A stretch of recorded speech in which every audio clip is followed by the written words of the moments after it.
हिरण्याकश्यप ने पूछा कि क्या पढ़ा? प्रहलाद जी कहते हैं कि नौधा भक्ति मैं पढ़कर आया हूँ। कहा क्या है नौधा भक्ति?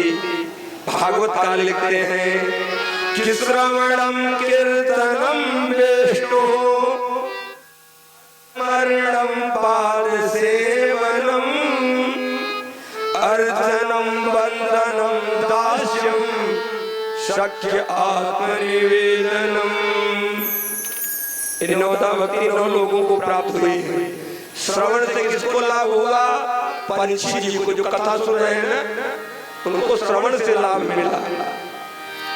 कीर्तन किया सुखदेव जी ने, नारद जी ने बीड़ा बजाकर नारायण नारायण गाया। कीर्तन करने से उनका कल्याण हुआ। स्मरण किया प्रहलाद जी ने, ध्रुव जी ने, पाद सेवन किया लक्ष्मी जी ने और केवट ने, अर्चन किया महाराज पृथु जी ने, कुब्जा ने, वंदन किया है अक्रूर जी ने, दास्य भाव रहा हनुमान जी का, साक्य भाव रहा अर्जुन का, आत्मनिवेदन किया बलि और जटायु ने। गोविंद के लिए कहा ये नौधा भक्ति है। कहा यही पढ़ने के लिए तुझको भेजा है नालायक? मेरे कुल में दाल लगाने के लिए तू आया हुआ है। ले जाओ इसको ऊंचे शिखर से गिरा। ऊंचे शिखर से गिराए गए, बांध कर जल में डुबाए गए, यहाँ तक कि सूली पर चढ़ाए गए। एक बुआ थी इनकी जिनका नाम था होलिका। ऐसी बुआ हो जाए तो भगवान ने मालिक है। बुआ लोग आते खौम ने छावर कटवा घाय कर ले। होलिका कहती है कि ब्रह्मा जी ने मुझे वरदान दिया है, मैं जिसको अपनी गोदी में लेकर बैठ जाऊंगी वह चल जाएगा, मेरा प्राणांत नहीं होगा। इसको मारना चाहते हो तो छोटा सा कार्य है। फाल्गुन शुक्ल पक्ष पूर्णिमा के दिन होलिका प्रहलाद जी को लेकर अपनी गोदी में बैठ जाती है। अग्नि लगाई गई, जलने लगी अग्नि, लेकिन प्रहलाद जी भगवान का भजन कर रहे हैं। प्रहलाद जी का तो कुछ नहीं हुआ, लेकिन होलिका जलने लगी। जब होलिका जलने लगी तब ब्रह्मा से पूछा कि हे ब्रह्मदेव, आपने वरदान दिया था कि मेरा प्राणांत नहीं होगा, मैं नहीं जलूंगी, ये अग्नि जला क्यों रही है? कहा अग्नि तुझे नहीं जला रही है। कहा तब कि जे अपराध भगत कर, जे अपराध भगत कर करही, जे अपराध भगत कर करही, जे अपराध, जे अपराध भगत कर करही, जे अपराध भगत कर करही। राम रोष पावत कोई चरई, राम रोष पावत कोई चरई, राम रोष पावत। कहा तुम्हें अग्नि नहीं जला रही बल्कि भगवान की क्रोधाग्नि में तुम जल रहे हो। जो व्यक्ति भक्त का अपराध करता है भगवान की क्रोधाग्नि में जल जाता है। जल कर होलिका समाप्त हो गई। बच्चों ने वही राग उठाकर प्रहलाद जी को लगाया। तब से हमारे यहाँ होलिका का पावन पर्व मनाया जाने लगा। प्यारे गोविंद की लीला अब तैयार हो गया। हिरण्याकश्यप कहा बता तेरा परमात्मा कहाँ है? प्रहलाद जी ने कहा मुझमें ओम, तुझमें ओम, सब में ओम समाया है। कर ले बंदे प्रिय जगत में कोई नहीं पराया है। खड़क खम्भ में हर जगह वही परमात्मा है। कहा इस खंभे में भी है, देखे पत्थर का खंभा दिखाया। कहा इस खंभे में तेरे परमात्मा है। प्रहलाद जी ने कहा मेरा परमात्मा तो हर जगह है। कहा बता तेरा परमात्मा कहाँ है? प्रहलाद जी की जीवनी को देख रहे कौन भगवान कि कहां से बता देगा वो प्रकट होना है। चारों तरफ प्रहलाद जी निगाह घुमा रहे हैं, चारों तरफ भगवान नाच रहे हैं। जब कहा क्या का इस खंभे में भी है परमात्मा, गदा से प्रहार कर दिया, खंभा फाड़ कर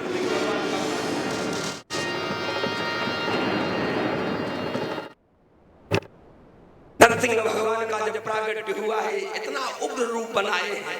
एक हाथ से प्रहलाद जी को पकड़ा, पीछे की ओर ले जाते हैं, दूसरे हाथ से पकड़ा है, हिरण्यकशिपु को ले आए हैं। यही संध्या का समय है जिस समय आप कथा श्रवण कर रहे हैं। ले गए हैं, ड्योढ़ी पर बैठ जाते हैं। कहा बताए तू मेरे भक्त का अपराध है, क्या किया जाए? कहा आप मुझे नहीं मार सकते हैं। कहा क्यों? कहा ब्रह्मा जी ने वरदान दिया है। कहा क्या वरदान दिया? कहा न मैं दिन में मरूं न रात में मरूं। कहा इस संध्या का समय है। कहा न ऊपर मरूं न नीचे मरूं। भगवान ने कहा तू मेरी जंघा पे विराजमान है। कहा न अंदर मरूं न बाहर मरूं। कहा तू डेहरी पर बैठा हुआ है। कहा न अस्त्र से मरूं न शस्त्र से मरूं।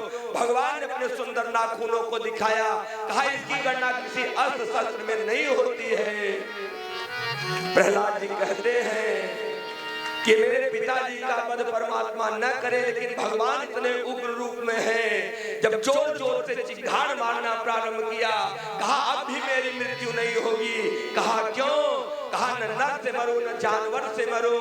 कहा देख ऊपर का भाग मेरा सिंह का है और नीचे का भाग मनुष्य का है। कहा फिर भी मेरी मृत्यु नहीं होगी। ब्रह्मा जी की बनाई सृष्टि में मेरी मृत्यु नहीं हो सकती है। भगवान ने कहा ब्रह्मा को मैं उत्पन्न करता हूँ, ब्रह्मा मुझे नहीं जन्माते हैं। कहा फिर भी मेरी मृत्यु नहीं होगी। कहा क्यों? कहा सूर्य के 12 महीनों में मेरी मृत्यु नहीं हो सकती है। कहा पुरुषोत्तम महीना चल रहा है, इस बसंत तेरे लिए बनाया है, 2 खंडों में विभाजित। भगवान गोविंद की लीला इतना उग्र रूप दिखाए कि दैत्यों को मारते मारते देवताओं की तरफ भगवान बढ़ गए। भक्त के अपराध को सहन नहीं कर पाए, इतना उग्र रूप है।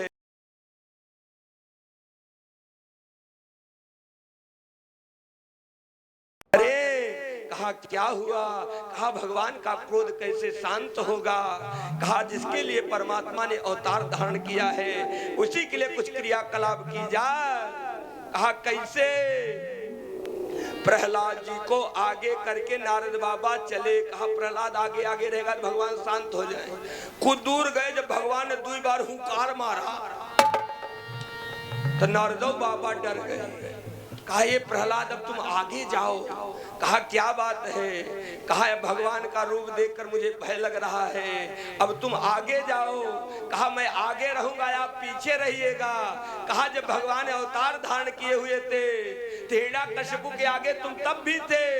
एक हाथ से तुमको पीछे किया और दूसरे हाथ से पकड़ लिया और मैं भी पहुंच गया और तुमको पीछे करके हमको पकड़ लिए, तब क्या होगा? यहाँ से तुम अकेले जाओ। कहा आप क्या करोगे? कहा जितनी रफ्तार से तुम आगे जाओ उतनी रफ्तार से हम पीछे भागेंगे। गोविंद प्रहलाद जी पहुंचे भगवान नारायण के सामने। भगवान नारायण भागवतकार तो यहाँ तक लिखते हैं प्यारे कि आज भक्त के सामने परमात्मा भी घुटने टेक दिया।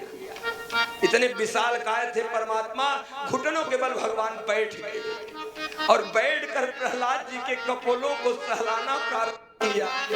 अपनी जीवा से धीरे धीरे चाटना प्रारंभ किया। सुकुमार कपोलों को सहलाते सहलाते पर कि हे प्रहलाद तुम मुझे क्षमा कर दो। प्रहलाद जी ने कहा कि हे प्रभु ये क्यों क्षमा याचना मांग रहे हो? आप तो मेरे लिए ही धरती पर अवतार धारण किए हुए हैं, आपसे कौन सी भूल हो गई? तो नरसिंह भगवान कहते हैं कि बोले प्रभु प्यारे अंग कोमल तुम्हारे, असुरों ने मारा तुम्हें नाम मेरा गाने में। गिरते गिराए बांध जल में डुबाए, अब कोई कसर न छोड़ी तुमको सताने में। उड़ते लगाए लिपटाए प्रभु बार बार, आंखों से इतनी अश्रु की धारा बही कि मानो अभिषेक कर दिया हो प्रहलाद जी का। उड़ते लगाए लिपटाए प्रभु बार बार, अब करुणा स्वरूप हुए करुणा दिखाने में। मंजुल मुखार बिंदु चूमी चूमी बोले प्रभु, क्षमा करो पुत्र मुझे देर भई आने में। क्षमा करो पुत्र मुझे देर भई आने में। क्षमा करो पुत्र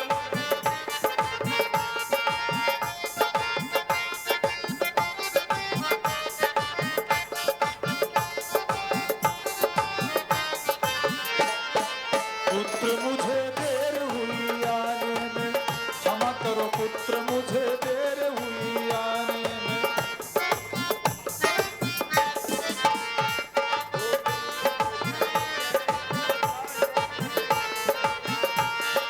गोविंद जय जय गोपाल जय जय, गोविंद जय जय गोपाल जय जय, गोविंद जय जय गोपाल जय जय, गोविंद जय जय गोपाल जय जय। राधा रमण हरि गोविंद जय जय, राधा रमण हरि गोविंद जय जय, गोविंद जय जय गोपाल जय जय, गोविंद जय जय गोपाल जय जय, गोविंद जय जय गोपाल जय जय, गोविंद जय जय गोपाल जय जय, गोविंद जय जय गोपाल जय जय, गोविंद जय जय गोपाल जय जय, गोविंद जय जय गोपाल जय जय। प्रेम तुल्यांकंद भगवान की जय। गोविंद की लीला। यही सप्तम स्कंद समाप्त होता है, अष्टम स्कंद में हम आप प्रवेश करते हैं, जहां पर समुद्र मंथन भगवान ने कराया है। बलि की यज्ञशाला में परमात्मा वामन रूप में पधारे हुए हैं। एक बार भगवान नारायण से मिलने के लिए दुर्वासा जी गए। दुर्वासा जी जब भगवान से मिलने के लिए गए तो भगवान ने अपने गले से सुंदर बैजंती की माला निकाला और पहना दिया दुर्वासा जी को। और जब दुर्वासा जी को पहना दिया तो दुर्वासा जी आए अपने चेला देवराज इंद्र को पहना दिया। अभी मत समझना महाराज जी के पास जाते माला पहना देते, देखिए माला का निरादर करने से क्या होने वाला है, ध्यान से कथा सुनेंगे प्यारे। माला निकालकर दुर्वासा जी ने अपने गले से पहना दिया देवराज इंद्र को। देवराज इंद्र सोचते हैं ये माला पड़ी नारायण के गले में, और नारायण के गले से महात्मा पाए, और महात्मा लाके एक राजा महाराजा को ही माला पहना दिया। माले को निकाल कर एरावत के ऊपर डाल दिया। जब एरावत के ऊपर डाल दिया, एरावत करता क्या है, अपनी सूंड से पकड़कर नीचे डाल दिया, पैरों से रौंदते हुए आगे की ओर बढ़ा। दुर्वासा जी विचार करते हैं कि देखें मेरा चेला माला पहनने के बाद कैसा लगता है। देखें तो माले को रौंदते हुए एरावत जा रहा था। श्राप आओ तुम श्रीहीन हो जाओ। गोविंद की लीला। बलि ने इंद्र पर अपना आधिपत्य स्थापित किया। जब देवता तंद्राओं में छिपने लगे तब ऐसी लीला भगवान ने रची, ऐसी लीला परमात्मा ने रची। बड़ा सुंदर व्रत का उपयोग बताया है। हर स्त्री जिसको पुत्र न होते हो ये व्रत करना चाहिए। पुष्वन व्रत जो कि फाल्गुन शुक्ल पक्ष के एकम से द्वादशी तक किया जाता है। 12 दिन का ये व्रत है। केवल दूध पीकर रहा जाता है। इस व्रत को करने से अवश्य पुत्र रत्न की प्राप्ति होगी। कहा किसको हुआ? ऐते महारानी जी को कश्यप जी ने बताया कि हे व्रत करो। व्रत करना प्रारंभ कर दिया। आगे चलकर नारद बाबा ने बलि से कहा कि बलि समुद्र मंथन किया जाए, उससे अमृत निकलेगा। जब अमृत निकलेगा तो देवता और दैत्य दोनों पान कर लेंगे। जब देवता दैत्य दोनों पान कर लेंगे तो करना क्या है? तो रोज युद्ध करे, कोई मरने वाला नहीं है, आप लोग अमर हो जाएंगे। नारद की बात मान लिया। सुंदर समुद्र मंथन प्रारंभ हुआ। जब समुद्र मंथन प्रारंभ हुआ, मद्राचल पर्वत लाया गया, नाग वासुकी जी की रस्सी बनाई गई, मद्राचल पर्वत की मथानी बनाई गई। जब मथा जाने लगा तो सबसे पहले उसमें से हलाहल विष निकला है। हलाहल विष निकला तो मानो प्रलय काल जैसी स्थिति है। आज ही प्रलय हो जाएगा, कोई बचने वाला नहीं है, ऐसी स्थिति उत्पन्न हुई। गोविंद की लीला, सारे देवता मिलकर भगवान शिव की स्तुति करते हैं। भगवान शिव प्रकट होते हैं। तो भगवान शिव प्रकट हुए तो विष का पान किया। भगवान शिव विष का पान करते हैं कैसे? उन्हें याद आया कि मेरे हृदयागार में बैठे हैं प्रभु श्री राम, अंदर से निकल रहा है राम राम, और इधर से चला विष, अंदर से निकला राम, और कंठ में जाकर ले लिया विश्राम। कंठ हो गया नीला, उनका नाम पड़ा नीलकंठ। प्रेम चोले नीलकंठ भगवान की जय हो। गोविंद की लीला, जब विष का पान कर रहे थे कुछ बूंदे धरती पर गिर पड़ी थी। जो धरती पर गिरी हुई थी उसी से विषैले जंतु हुए, विषैली औषधियां हुई, उत्पन्न हुई। वही हलाहल जो विष निकला था उसी से आगे चलकर समुद्र मंथन प्रारंभ हुआ है, जिसके लिए प्रारंभ हुआ है। लक्ष्मी मैया स्वयं निकली हुई है। हलाहल विष को छोड़ने के बाद अमृत का कलश लेकर धन्वंतरी वैद्य जी प्रकट हुए। देवताओं ने कहा अहम पूर्वम, दैत्यों ने कहा अहम पूर्वम। अब दोनों में युद्ध प्रारंभ हुआ। तो भगवान से नहीं सहन हुआ। भगवान ने इतना सुंदर रूप बनाया है, मोहिनी रूप, जैसे हमारे झलरी बाबा जो सर जाते हैं तो बढ़िया मेकअप वोकअप करेंगे तो नर नारी सम्मोहित हो जाते हैं। गोविंद की लीला, बड़ा सुंदर मोहिनी रूप भगवान ने धारण किया। और जब मोहिनी रूप भगवान बनाए, छम छम पायल की झनकार लगाए। गोविंद की लीला, अब देवता दैत की बात छोड़ दो, देवों के देव महादेव भी मोहित हो गए उस रूप को देख। भगवान ने पूछा कि आप लोग लड़ाई झगड़ा क्यों कर रहे हैं? कहा अमृत निकला हुआ, हम लोग पान करना चाहते हैं। कहा तो पी लीजिए। कहा बंटवारा कैसे हो? एक काम करें, आप ही बंटवारा करें। तो भगवान ने बड़ा सुंदर नाचे भगवान। गोविंद की लीला दृश्य है। एक हाथ में भगवान मदिरा लिए हुए हैं, एक हाथ में अमृत लिए हुए हैं। नृत्य करना प्रारंभ किया। कब अमृत देवताओं की ओर पिला देते हैं और कब मदिरा दैत्यों की ओर पिला देते हैं। कोई बड़े ध्यान से कथा सुने या कोई चीज बड़े ध्यान से आप देखेंगे तभी गलती पकड़ पाएंगे। गोविंद की लीला बड़े ध्यान से देख रहा था। कौन? आहू नाम का दैत्य। कब मदिरा जा रहा है देवताओं दैत्यों की तरफ, कब अमृत जा रहा है देवताओं की तरफ। विचार किया, दैत्यों से कहूंगा तो सब मदिरा पान कर चुके हैं, मेरी कोई बात मानने वाला नहीं है। जा करके बैठ गया सूर्य और चंद्रमा के बीच में। भगवान अमृत कलश लेकर आए, अमृत पान कर लिया। जब अमृत पान किया तो सूर्य और चंद्रमा ने कहा ये तो दैत्य है। भगवान ने सुदर्शन से उसके सिर को काट देते हैं। जब सिर को काट दिया है तो अमृत पान कर चुका था, प्राणांत नहीं हुआ, दुई भागों में विभाजित हो गया। दुई ग्रह बना राहु और केतु, दुई ग्रहों में विभाजित हुआ। जब रक्त की बूंदें इस धरती पर गिरी हुई थी, पिया था अमृत, गुण आया अमृत वाला, लेकिन लेकिन उसी रक्त से लहसुन और प्याज की उत्पत्ति हुई, इसीलिए उसको तामस मान लिया गया। लेकिन आयुर्वेद में उसको अमृत कहा जाता है, औषधि के रूप में प्रयोग किया जाता है। लेकिन रक्त से उत्पत्ति होने के कारण सात्विक कार्य में उसका उपयोग नहीं किया जाता है। राहु ने कहा कि जीवन में वर्ष में एक बार सूर्य चंद्रमा को अवश्य ग्रसूंगा। वही क्या लगा, ग्रहण लगने लगा, सूर्य ग्रहण और चंद्र ग्रहण का पर्व लगने लगा। इतना घमासान युद्ध हुआ है, देवताओं ने दैत्यों को पराजित किया है, सबका संहार किया है। वही युद्ध देवासुर संग्राम के नाम से विख्यात हुआ। सारे असुर मारे गए हैं, सारे असुर मार दिए गए। देखिए गुरु की ताकत।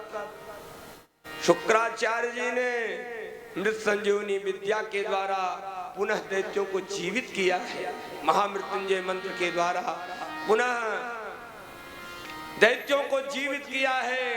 कहा शक्ति संवर्धन करो, यज्ञ करो। पहले यज्ञ के प्रभाव से पुनः देवराज इन पर अपना आधिपत्य स्थापित किया है। यज्ञ करना प्रारंभ किया। अब यज्ञ करना प्रारंभ किया बलि ने, तो जो महारानी तपस्या कर रही थी, व्रत कर रही थी अदिति, उनके यहाँ भगवान वामन के रूप में पधारे। प्रेम से बोले वामन भगवान की जय हो। जितने लोग इस धरती पर आए हैं, कल सब लोग नाप लीजिएगा अपने अंगुली से। सबकी लंबाई जो है 84 अंगुल है, जितने भी धरती पर जीव आए। इसलिए भगवान 84 के चक्कर में नहीं पड़े। इसी से सिद्ध होता है हर व्यक्ति 84 के चक्कर से ही धरती पर आया हुआ है। परमात्मा ने 84 से परे हैं, इसे 52 अंगुल का रूप धारण किया। 52 अवतार भगवान का हुआ। ब्राह्मण कुल में जब भगवान पदार्पण करते हैं, तो सारे देवताओं ने अपने पास से कुछ अस्त्र शस्त्र दिया है। किसी ने कौपिन दिया, किसी ने यज्ञोपवीत दिया, किसी ने दंड दिया, किसी ने कमंडल दिया, किसी ने कुछ दिया। सब अपना अपना कुछ न कुछ देते हैं। तब भिक्षाटन करने के लिए निकले हैं। पहुंच गए कहाँ, बलि की यज्ञशाला में। स्वस्थ आज तुम्हारा कल्याण। बलि ने कहा स्वागतम, आप पधारे महाराज। कहा महाराज मैं याचक बनकर आपके दरवाजे पर आया हूँ, कुछ मांगने के लिए आया हुआ। बलि ने कहा यदि आप मांगने के लिए आए हुए हैं तो मैं गारंटी के साथ कर रहा हूं, मेरे दरवाजे से कोई आज तक दुख लौटने नहीं पाया है। गृहस्थ आश्रम का सबसे बड़ा धर्म होता है, कोई दरवाजे याचक आ जाए दरवाजे न पावे, रुपया पैसा मत दीजिए, लेकिन एक गिलास पानी पिलाकर ही अपने दरवाजे से विदा कीजिए। कोई व्यक्ति बिना जल के नहीं जाने पावे। गोविंद की लीला। भगवान ने कहा बहुत कुछ नहीं चाहिए, केवल 3 पग जमीन दे दो। बलि बड़े जोर से हंसा। कहा आप जितना ही छोटे हैं, आपका बुद्धिया उतना ही छोटी है। अरे राजा के यहाँ गए हैं और राजा से कहे महाराज दूध सीधा दे देता तो हमारा काम चल जाता है, 2 दिन आगे। अब राजा के यहाँ गए, गरीब दास रहत, राजा के यहाँ जाने क्या फायदा है। कहा तुमसे मांगते नहीं बना, एक काम करो, अभी कुछ नहीं बिगड़ा है और कुछ मांग लो। तुम्हारा विवाह न हुआ हो, किसी ब्राह्मण कन्या से तुम्हारा विवाह संपन्न करा दो, गांव देश क्षेत्र मांग लो, जो तुम्हारी इच्छा हो मांगो। भगवान ने कहा कि ब्राह्मणों को बहुत संतोषी होना चाहिए, ज्यादा मांगना जांचना नहीं चाहिए। मांगना बहुत बड़ा निषेध बाबा गोस्वामी तुलसीदास जी ने लिखा। कब? जब परिचय दे रहे हैं विश्वामित्र का, लिखा विश्वामित्र महामुनि ज्ञानी, 3 टाइटल लगा, महामुनि ज्ञानी। लेकिन वही विश्वामित्र जब विचार करते हैं कि परमात्मा अवतार धारण कर चुके हैं, चलकर अयोध्या में राजा दशरथ से मांग लेना चाहिए, मांगने का केवल विचार किया, लेखनी बदल गई। क्या लिखते हैं? कि मुनिया गमन सुना जब मुनिया गमन सुना जब राजा, मुनिया गमन सुना जब राजा, मिलन गए उलई बीत समाजा, मिलन गया उलई बीत समाजा, मिलन गया उलई बीत समाजा। जब गए हैं तो न महा रह गए न ज्ञानी रह गए, दुई टाइटल खत्म हो केवल मुनि रह गए। और जब मांग लिया तो न महा रह गए न मुनि रह गए न ज्ञानी रह गए, बोले विप्र न वचन संभाल, वेदाध्याय भवेद विप्र, केवल विप्र रह गए प्यारे। इसलिए मांगना बहुत बड़ा निषेध है। आप गई आदर गया, नैनन गया सने, ये तीनों तब ही गए जब ही कहा कछु दे। मांगना बहुत बड़ा निषेध है, लेकिन मांगने के लिए मैं आपके दरवाजे पर आया हुआ हूँ। गोविंद की लीला है, आप आए हुए हैं तो मांग लीजिए और कुछ मांग लीजिए। भगवान ने कहा मैं संतोषी ब्राह्मण हूं, मुझे ज्यादा नहीं मांगना। एक भक्त ने कहा आवत है ब्राह्मणों को बहुत संतोषी होना चाहिए। हम कहा अगवा की बत्तियां नहीं सुन रहे हो, जजमान को कंजूस नहीं होना चाहिए, ये भी उसमें बात लिखी गई है। अपने सामर्थ्य के अनुसार मनुष्य को कार्य करना चाहिए। गोविंद की लीला, भगवान ने कहा मुझे ज्यादा नहीं चाहिए, जिससे मेरा कार्य चल जाए, केवल 3 पग जमीन दे दो। गोविंद की लीला शुक्राचार्य जी ने देखा, इतना संतोषी ब्राह्मण धरती पे कहां से आ गया। देखे तो पहुंचे, कहा ओ बलि सावधान हो जाओ। कहा क्या हुआ। कहा इन बामन है न चौमन है, त्रिलोकीनाथ छलिया बन कर आए हैं, तो इनको 3 पग जमीन दे नहीं सकता है, इनकार कर जा। कहा मैं इनकार